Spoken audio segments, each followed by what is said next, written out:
Once upon a time, there was a little girl who lived in a village by a forest.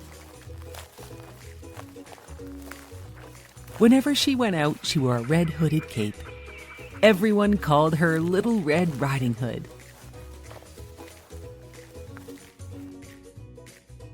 One day, her mother baked some cakes, and she asked Little Red Riding Hood to take them to her grandmother, who lived in the forest. Little Red Riding Hood was very excited and happy to go visit her grandmother. Her mother packed up the cakes in a basket and reminded Little Red Riding Hood to not waste time and go straight to her grandmother's house and to not talk to strangers.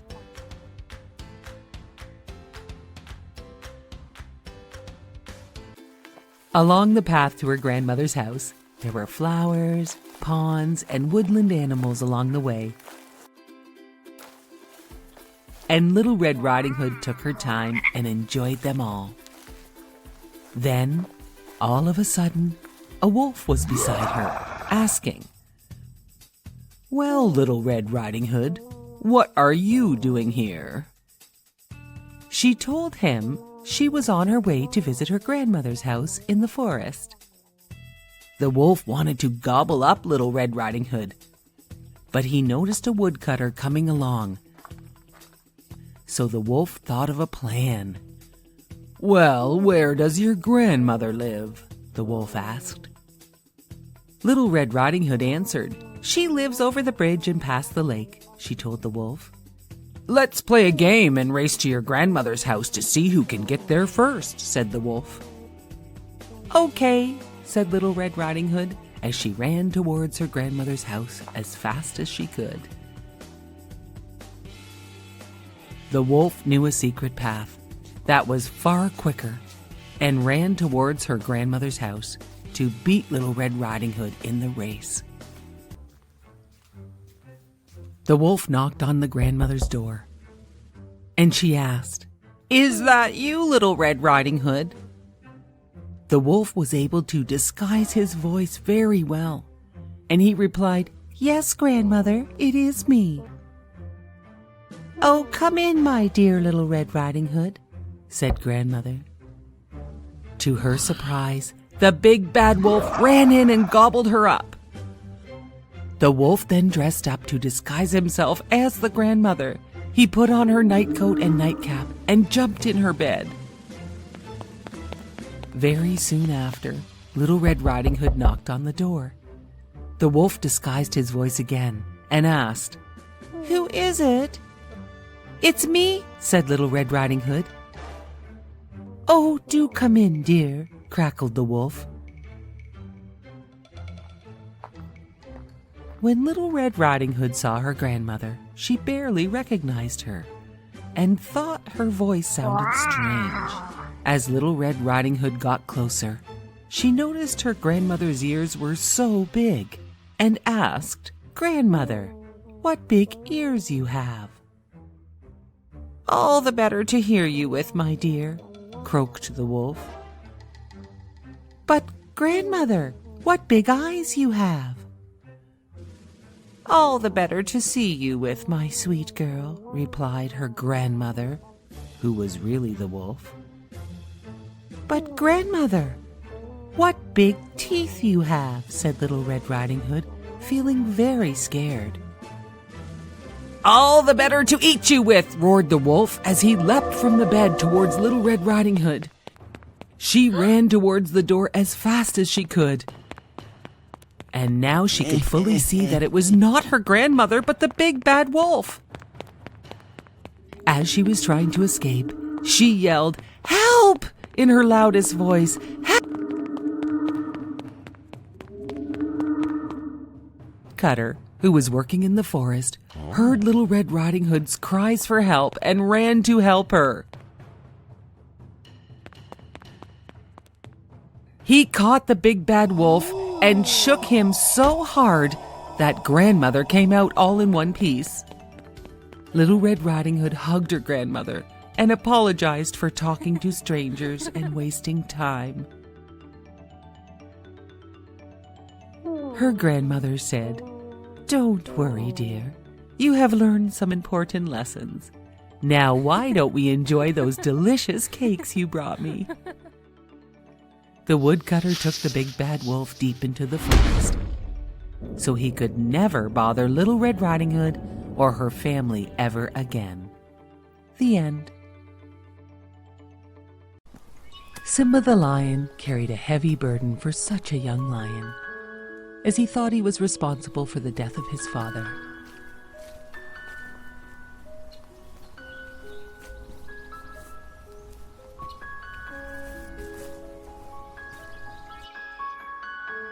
His meerkat, warthog, and other animal friends wanted to help Simba laugh again. "You must put the past behind you," they all told him. "Hakuna Matata!" Hakuna Matata means no worries, they told Simba. Soon Simba felt much better as he joined his animal friends.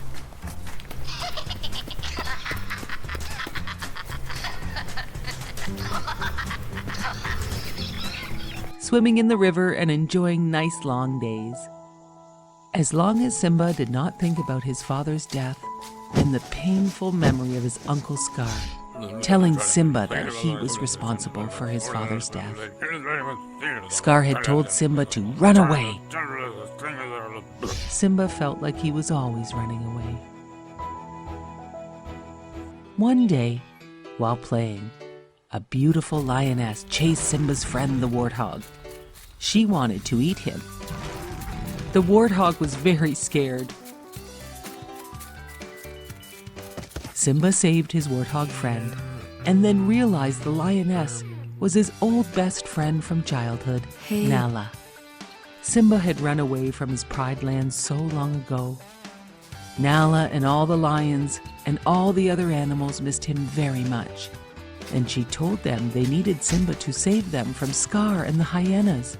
They were destroying the Pride Lands. "Please come home," asked Nala. "You are our only hope." Simba was not yet ready to return, and he sat and talked to Nala all night, and they kissed and had a private embrace. "You can't change the past. It's all my fault," said Simba as he walked away from Nala. Close by, a wise baboon called out to Simba. "You're Mufasa's son," he reminded Simba. "He lives in you," said the old baboon, and he reminded Simba of that. The baboon led Simba to a pool of water and told him to stare hard at his reflection. Suddenly, the clouds parted and the water changed shape, and Simba saw his father, Mufasa. "Remember who you are," Mufasa said from the stars. "You are my son and the one true king." Simba was afraid of what he knew he must do. The baboon all of a sudden hit Simba with a stick. "Why did you do that? It hurt," asked Simba.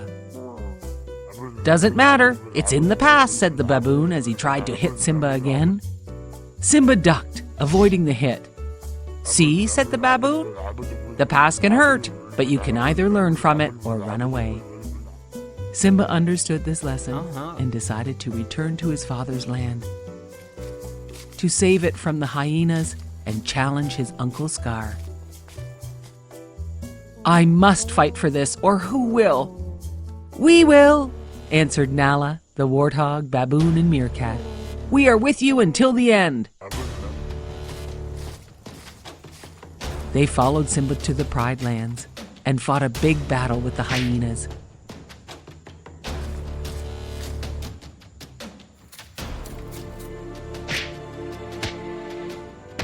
Simba fought his evil Uncle Scar. Scar admitted, "I killed your father, Mufasa." When Simba heard this, a great anger surged through him. Anger for the death of his father. Anger for years of guilt. Anger for the destruction of his home, the Pride Lands. With a great roar, Simba flipped his uncle over the rock. Scar was defeated. Simba roared and finally claimed his rightful place as king. Nala was waiting for him and told all the animals that Simba was now king of the land. As news of Simba's return spread across the vast land, all of the animals once again roamed free. The land began to heal, and Simba and Nala ruled as king and queen.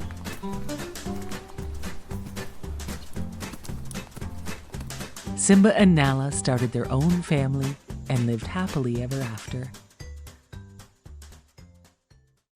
Once upon a time in the city of Paris, a young man lived in the bell tower of the Notre Dame Cathedral.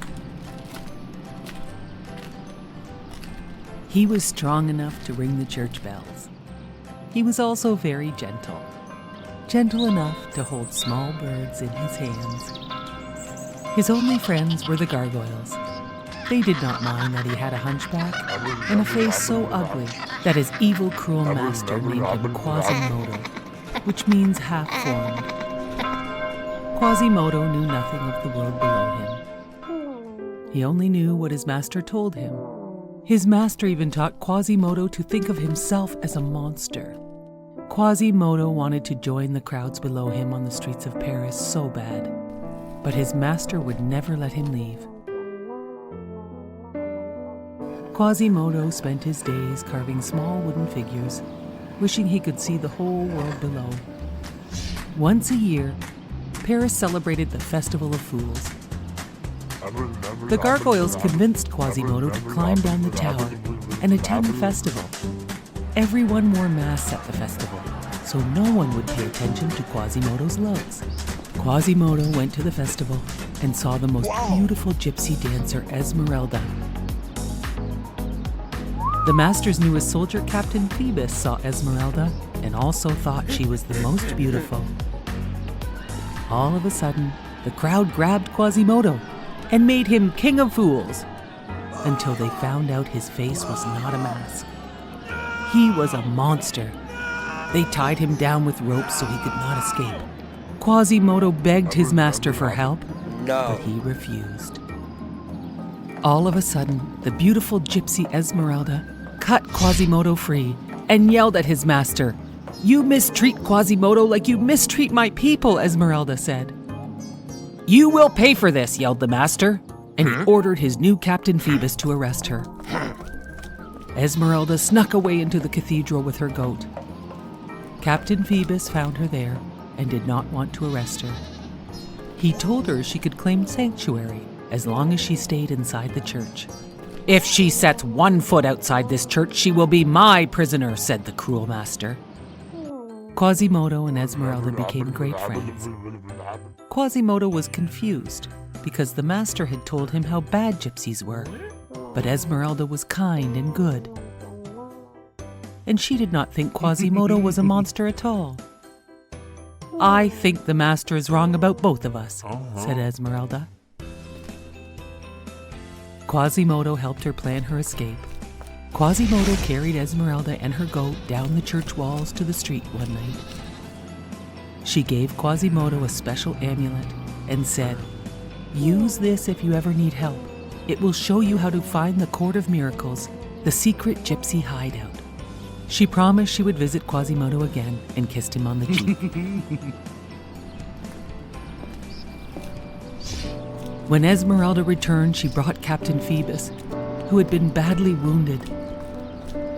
"The master attacked us, and Captain Phoebus tried to help. Please help him get well." Quasimodo agreed and hid the captain in the bell tower.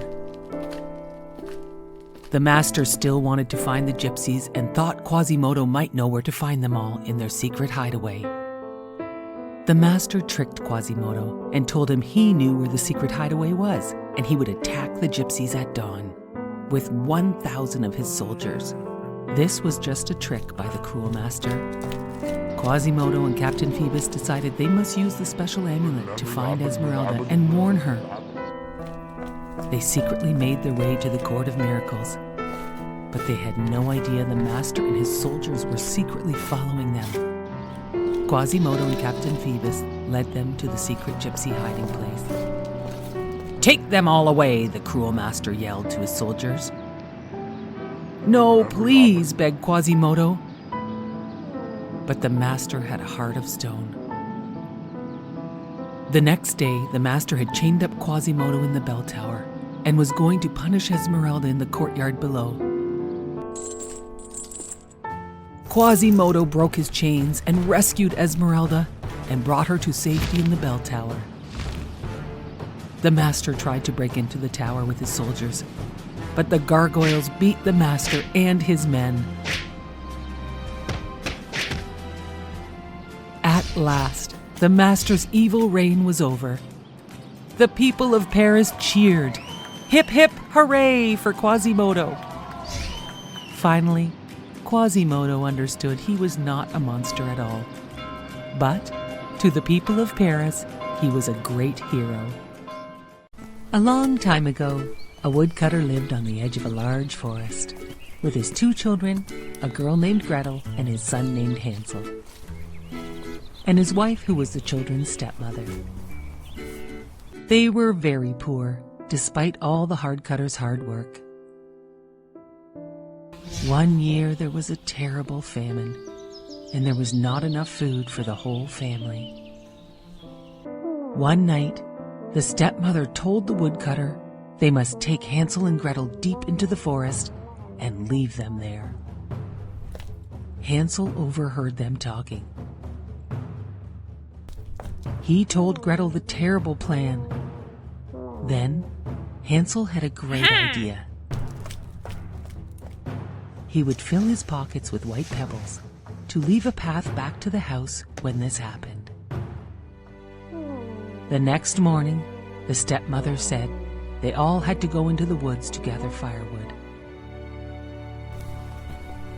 As they walked deeper and deeper into the woods, Hansel dropped his white pebbles to mark the path back to their house.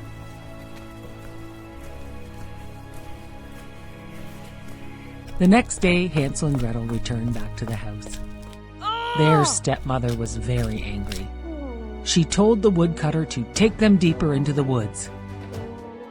This time, Hansel marked their path with breadcrumbs from his pocket so they could find their way home. In the morning, there were no breadcrumbs. The woodland animals had eaten them all. Hansel and Gretel began to walk through the forest, and suddenly, they could not believe their eyes. They found the most amazing house, made of gingerbread, with a roof of icing and windows made of sugar. They were so hungry, they broke off a piece of the house to eat. Then they heard a voice. "Nibble, nibble like a mouse. Who's that nibbling at my house?" The door opened, and an old woman leaning on a cane frightened Hansel and Gretel. The woman then smiled and invited Hansel and Gretel into her house for a delicious dinner of pancakes and apples. After dinner, she said they could stay for the night, and she made up the beds for them, as sweet and kind as any grandmother. The children had no idea the old woman was really a wicked witch. Before Hansel and Gretel awoke the next morning, the wicked witch carried Hansel to a cage she had built and locked him inside. "Now I can fatten you up so I can eat you." The witch made Gretel cook, so Hansel would grow plump. The children cried and begged to be set free, but the wicked witch just laughed at them. Every day the wicked witch, who could not see very well, wanted to feel Hansel's fingers through the bars of the cage, so she could feel how plump he was getting, plump enough to eat. But Hansel cleverly only gave her an old bone to feel. She thought he was always much too thin for her to eat. Weeks went by, and the witch was becoming impatient, as Hansel didn't seem to be growing any fatter. One morning, the witch ordered Gretel to make a fire in the oven. After a while, the witch said to Gretel, "Climb up into the oven to see if the fire is ready." Gretel asked, "But how can I get into the oven to see?" The witch was impatient and climbed up herself to show Gretel how to look at the fire. Quick as a wink, Gretel shoved the old witch into the oven. Then she banged the door shut. Gretel ran over to free Hansel from the cage. They now had nothing to be afraid of. They explored the witch's house and found jewels and gold coins in every corner. Hansel and Gretel filled their pockets with all the riches and gold coins, and they set out to find their way home. They walked for a long time and finally came to the edge of a big lake. "How can we ever cross without a bridge or a boat?" said Hansel. "Here comes a swan," said Gretel. "I will ask her to help us." The beautiful swan agreed to carry them across the lake. Once they were on the other side, they recognized the forest edge, and they began to run down the path towards home. When the woodcutter saw them running towards him, he cried tears of joy for seeing his children. He did not have a moment of peace since he had left them in the forest. His wife had died while they were gone. The children emptied their pockets of all the gold, rubies, and diamonds. The father could not believe his eyes. The woodcutter, Hansel and Gretel all lived happily ever after, with the help of the witch's gold and treasures.